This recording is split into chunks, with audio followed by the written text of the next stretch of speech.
Good morning दोस्तों आज हम समझते हैं कि सनातन क्या होता है और वास्तविक सनातन क्या होता है, और समझेंगे दोस्तों कि धर्म क्या होता है, कर्मकांड क्या होते हैं, क्या कर्मकांड और धर्म दोनों एक ही है, क्या रीति रिवाज परंपरा मान्यता कल्पना ये सब धर्म है।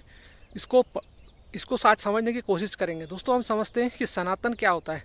दोस्तों सनातन वो है जो काल की जो धारा जो बहती है इन धाराओं से परे है, यानी जो हम बोलते हैं वर्तमान काल, भूतकाल, भविष्य काल, अतीत, इन तीनों से जो परे है और जो शाश्वत है, जो नित्य है, जो कभी अपरिवर्तनशील है, उसे ही सनातन कहते हैं, जो काल के धारा से परे हो। दोस्तों अब हमें समझना पड़ेगा कि सनातन, तो हमने समझा कि सनातन वो है जो नित्य है, जो कभी परिवर्तित नहीं होता। तो सनातन क्या नहीं है इसको भी समझना हमारे लिए ज़रूरी है। तो दोस्तों जो कुछ भी मन के दायरे में आता है वो सनातन नहीं है, जो काल के धारा में आता है, जो समय में आता है वो सनातन नहीं है। तो दोस्तों मन के केंद्र में हमेशा मन के सापेक्ष जो होता है वो हमेशा हमारे होते हैं, हमारी भावनाएं, हमारे विचार, हमारे परंपरा, मान्यता, कल्पना, अंधविश्वास, ये सब चीज़ जो होती है ये सब मन के दायरे में आते हैं दोस्तों। तो ये कभी सनातन नहीं हो सकते। रीति रिवाज, कर्मकांड, यहाँ तक कि जो वेद को भी बोलते कि वो भी जो वेद के जो 3 गुण होते हैं, तम रज सत, ये भी सनातन नहीं होते दोस्तों। ये सब चीज़ जो है ये हमारे सनातन को समझने का एक माध्यम है। तो दोस्तों सनातन वो नहीं है जो हम समझते हैं। सनातन मतलब वो है जो काल के धाराओं से परे है, यानी जो नित्य है, यानी सनातन को आप, सनातन आत्मा है। और दोस्तों आत्मा मतलब होता है कि मन को आत्मा की ओर ले जाना ही सनातन धर्म कहलाता है। तो दोस्तों धर्म जो होता है, धर्म का मतलब ही होता है कि मतलब बंधनों से मुक्ति। धर्म का मतलब होता है जो स्वयं को स्वयं में स्थापित करते हैं, जो अपने स्वरूप जो है उसका वास्तविक स्वरूप में उसको स्थापित कर दे, उसे धर्म कहते हैं दोस्तों। धर्म का मतलब ही होता है कि मतलब जो अहंकार है उसको सत्य में स्थापित कर देना, मन को बंधनों से मुक्ति दिलाना, इसका काम होता है धर्म। अहंकार को आत्मस्थ कर देना, ये होता है धर्म। धर्म दोस्तों हम जिसे धर्म समझते हैं वो धर्म नहीं है, वो एक कर्मकांड है, एक रिचुअल है, परंपरा है और एक रीति रिवाज है, संस्कृति है। वो धर्म में नहीं हो सकता दोस्तों। धर्म, वास्तविक धर्म जो होता है ही यही होता है कि हम अज्ञान में पैदा होते हैं, हमें अज्ञान से मुक्ति चाहिए, ये धर्म की परिभाषा होती है दोस्तों। इसके अलावा कोई धर्म नहीं होता। यदि हम अपने धर्म को लेके यदि आश्वस्त नहीं है या हमारी माइंड की अंडरस्टैंडिंग यदि सही नहीं है तो दोस्तों हम हमारे जीवन में हम हमेशा अज्ञान में ही रहेंगे। हम न अपने बच्चों का विकास कर पाएंगे, न आने वाली पीढ़ियों का विकास कर पाएंगे। हम अपने कर्मकांड में उलझे रहेंगे और हमेशा दुख भोगते रहेंगे। हमारे दुखों से कभी मुक्ति नहीं मिल सकती। दोस्तों हमें धर्म की वास्तविक समझ होना चाहिए। दोस्तों हमने समझा कि धर्म का संबंध होता है हमारी बंधनों से मुक्ति। दोस्तों भारत एक ऐसा देश है जहाँ पे जो कहना चाहिए जो धर्म के केंद्र में दर्शन बैठे हैं दोस्तों। दर्शन जो फिलॉसफी है ये भारत की एक बहुत बड़ी देन है, विश्व को कहना चाहिए, जिससे दोस्तों हमारे धर्म यानी जो दर्शन जो होते हैं दोस्तों वो कभी किस्सा कहानी परंपरा मान्यता को नहीं मानते। दर्शन हमेशा देखते हैं प्रत्यक्ष प्रमाण, शब्द प्रमाण, अनुमान प्रमाण। दोस्तों वो सत्यता पे चलते, तथ्यों के आधार पे चलते, वो ये परंपरा मान्यता कल्पनाओं के आधार पे नहीं चलते। और भारत का यही सरोकार है कि भारत ने धर्म को, दर्शन को महत्व दिया और दर्शन को धर्म के केंद्र पे बैठा ला। इसलिए आज दोस्तों जो हमारे उपनिषद है, जो जितने भी उपनिषद है, आज हमारी जो वैदिक संस्कृति है दोस्तों, आज तो हम जब संस्कृति का नाम लेते हैं दोस्तों तो आज तो हम अपनी संस्कृति अपना ही नहीं रहे। आज 1000-1200 साल से हम तो पूरी वेस्टर्न कल्चर्स की संस्कृति को अडाप्ट कर चुके हैं दोस्तों। ये आज हम जो भी रीति रिवाज परंपरा, जो हम शादी ब्याह जो भी करते हैं, ये हॉलीवुड वाली जो संस्कृति है, ये तो दोस्तों वेस्टर्न संस्कृति, ये हमारी वैदिक संस्कृति नहीं है। यदि if you want to know what is the ancient culture of the Vedic dharma, तो you have to go the visit the Upanishad, then you will understand all this things. दोस्तों हमारा वास्तविक संस्कृति के लिए हमें उपनिषदों के पास जाना पड़ेगा, दर्शन शास्त्र के पास जाना पड़ेगा दोस्तों। आज जो 2000-2500 साल पहले जो हमारी जो संस्कृति चलती थी, हमें उसे समझना पड़ेगा। तो दोस्तों, जब तक हम अपने धर्म ग्रंथों के पास नहीं जाएंगे तब तक हमें अपनी संस्कृति के बारे में पता नहीं चलेगा, हम अज्ञान में जिएंगे। आज भी दोस्तों हम इसी संस्कृति को बढ़ावा दे रहे हैं। आज शादी ब्याह में देखिए, जिसका कोई किसी चीज़ से, कोई कर्मकांड रिचुअल से कोई लेना देना नहीं दोस्तों। क्योंकि अगर आज ये होता, इतना कर्मकांड से यदि शादी ब्याह होते, तो आज इतना तलाक वाले और इतना मतभेद क्यों होता दोस्तों। इसीलिए हमारे जो ऋषि मुनियों ने हमें बताया कि मनुष्य का जो धर्म का जो वास्तविक अर्थ होता है वो बंधनों से मुक्ति होता है, कर्मकांड नहीं होता। कर्मकांड एक विधि हो सकती है दोस्तों, एक यानी मुक्ति के बंधन के लिए विधि हो सकती है। लेकिन दोस्तों सबसे पहले के इसमें सिर्फ जो हमारे 4 पुरुषार्थ कहे जाते हैं, जो आज 4 पुरुषार्थ हमें बताते हैं, धर्म अर्थ काम मोक्ष। तो पहले दोस्तों मोक्ष नहीं था, पहले 3 ही चलता था, ये यानी धर्म अर्थ और काम। दोस्तों इसमें ऋषि अष्टावक्र जी ने इसको समझा।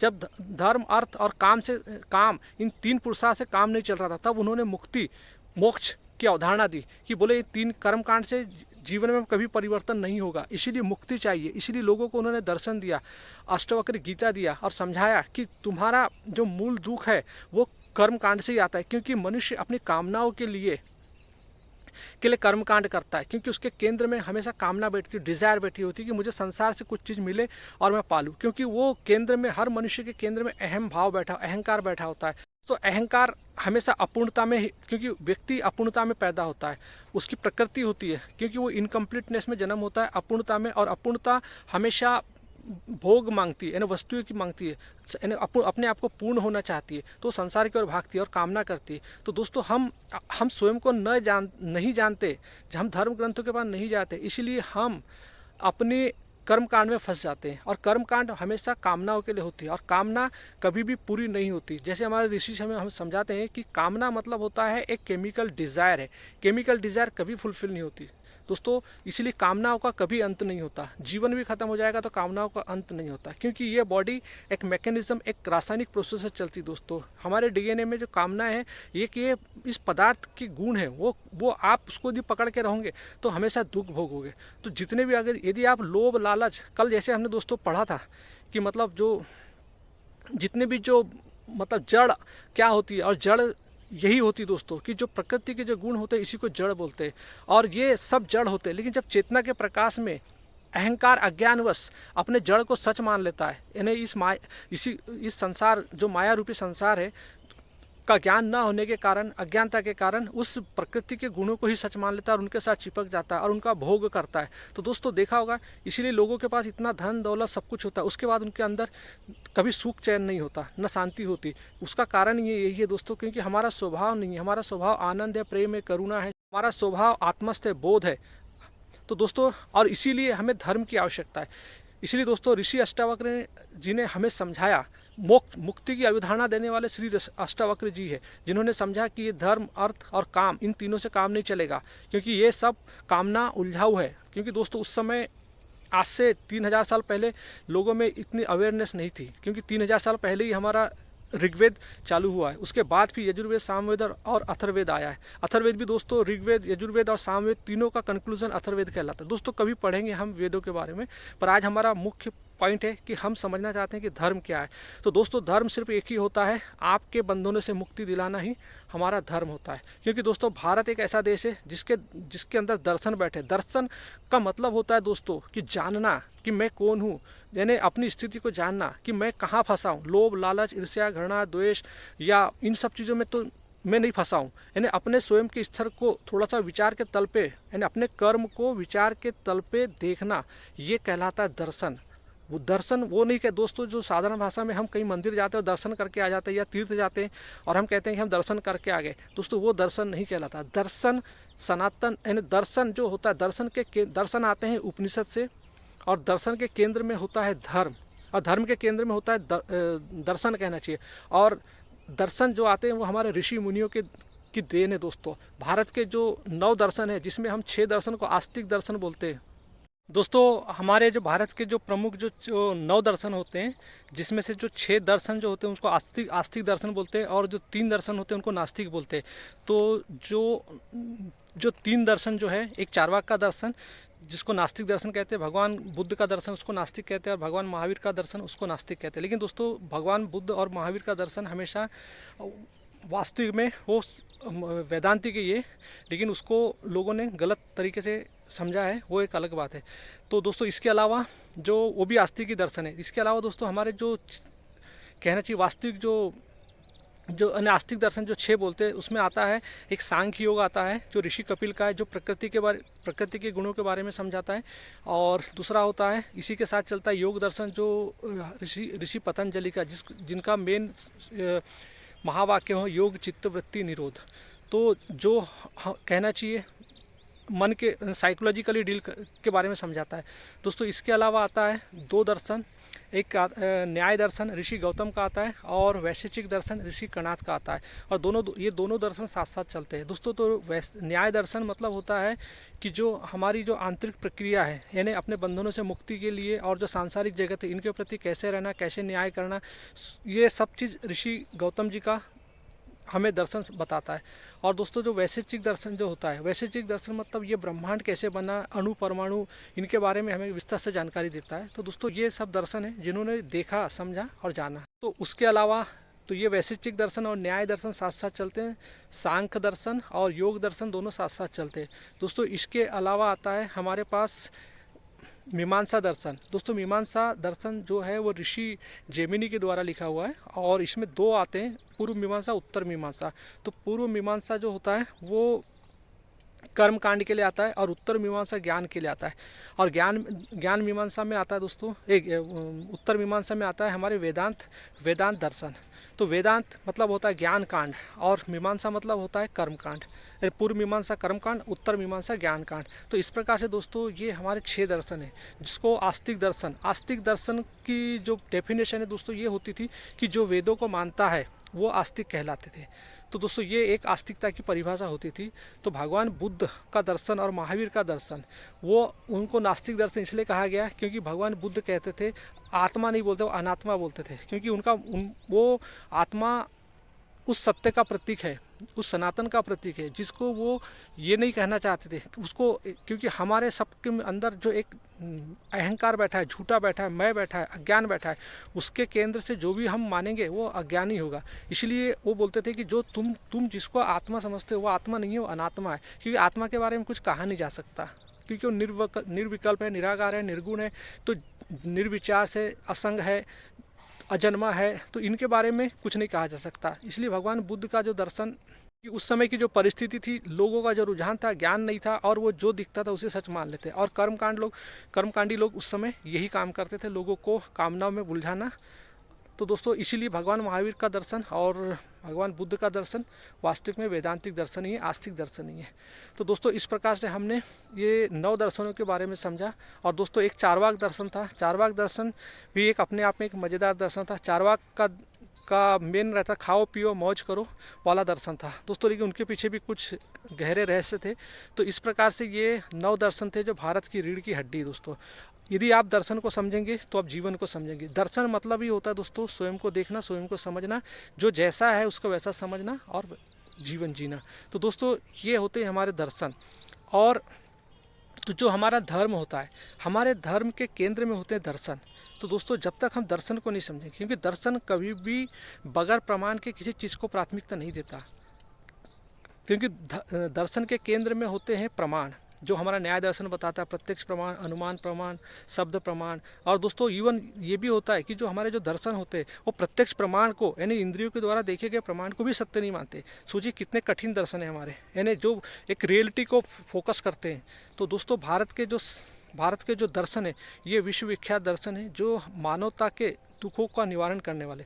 यदि आपने दोस्तों अपने बच्चों को ये फिलॉसफिकली यदि समझा दिया, ये दर्शन यदि आपकी शिक्षा यदि मिल गई, तो आपके बच्चे का स्तर वो नहीं रहेगा जो अभी है। तो इसीलिए हमारे वैज्ञानिक हमें समझाते हैं कि जो न्यूरो साइंस हमें समझाता है कि, और कॉग्निटिव साइंस भी हमें समझाता है, यदि एक व्यक्ति का मस्तिष्क को यदि परिपक्व बनाना है तो उसे बायोलॉजिकली ज्ञान, जीव विज्ञान का ज्ञान, भौतिक शास्त्र का, रसायन शास्त्र का, मनोवैज्ञानिक ज्ञान और दर्शन शास्त्र का, फिलॉसफी ज्ञान, कंप्यूटर का ज्ञान और मानव शास्त्र का ज्ञान। दोस्तों ये ज्ञान जब तक नहीं रहेगा, जब तक कोई आदमी परिपक्व नहीं हो सकता। विद्या और अविद्या दोनों साथ में चलना चाहिए। अविद्या मतलब भौतिक चीज़ों का ज्ञान, भौतिक इंद्रियों के द्वारा जिसको जाना जाता है उसको अविद्या बोलते हैं। और विद्या जो हम अपने अंदर मुड़ते हैं और जो स्वयं के विचार क्या है, भावना क्या है, ये सब कहाँ से आते हैं, मन क्या है, बुद्धि क्या है, चित्त क्या है, माया क्या है, ये सब चीज़ जो होती है ये होती है विद्या। तो जो दोनों दोस्तों, ये दोनों ज्ञान हमारे साथ साथ चलते हैं। जब तक हम इसको नहीं समझेंगे तब तक हम धर्म को नहीं समझ सकते, क्योंकि धर्म का मतलब होता है बंधनों से मुक्ति।